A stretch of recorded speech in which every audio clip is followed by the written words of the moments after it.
Ayan, kumusta po kayo mga ka-farmers? Welcome po sa ating channel, Tantan Farm TV. Kumusta po kayo? Sana nasa mabuti kayong kalagayan ngayon at ligtas sa anumang kapahamakan. Guys, sa mga hindi pa po nakapag-subscribe ng aking channel, please subscribe po, Tantan Farm TV. At pahit na rin po ng bell para lagi po kayong updated sa aking mga i-upload na video. Okay guys, let's go!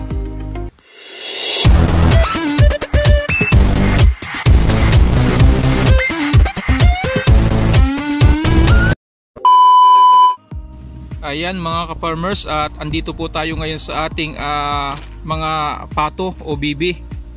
At titingnan natin dito yung aking isang bibi na naglilimlim. Ayan guys, at naglilimlim yung ating bibi.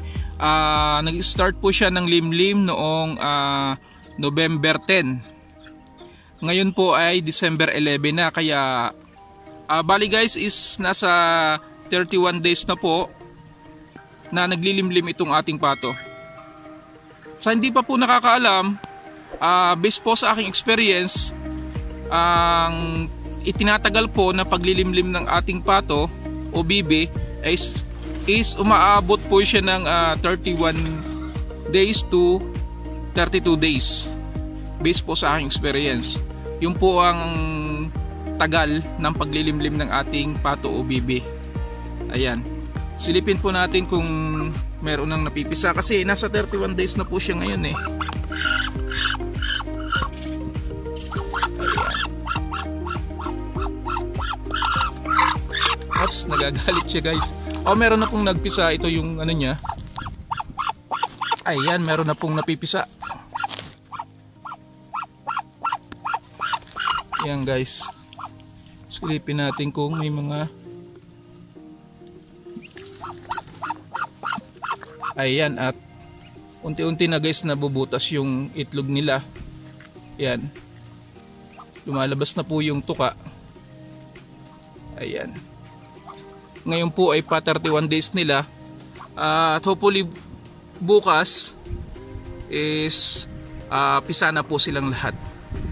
Bukas po i-update po kayo hanggang mapisa po itong ating mga itlog ng baby na to. Many hours later. Ayan guys, andito na naman tayo sa ating itikan at ito na nga po at napisa na po lahat ng ating mga bibi. Sana all. Ayan. At ngayon ay lilipat po natin sa malawak na kulungan doon sa kasama sa kanyang nanay. Ngayon po ay pa 32 days nila at lahat po ay napisa na. Ayan. Ayan, ngayon ay ating kukunin sila isa-isa at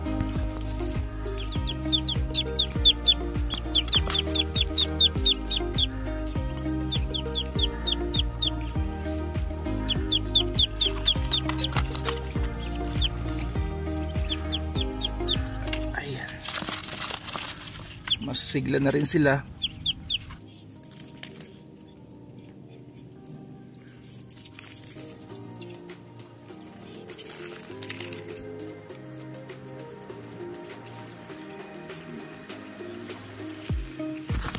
Ayan guys, ang ating mga ducklings.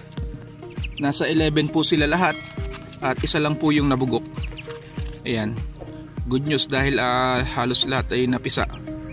At mapaparami po natin itong mga ducklings natin na to. Temporary po ay dyan muna natin siya ilagay para makagalagala ang mga sisiw. Ayan.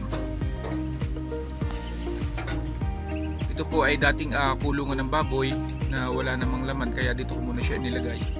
At nilagyan ko na lang ng net paikot para hindi sila makalabas.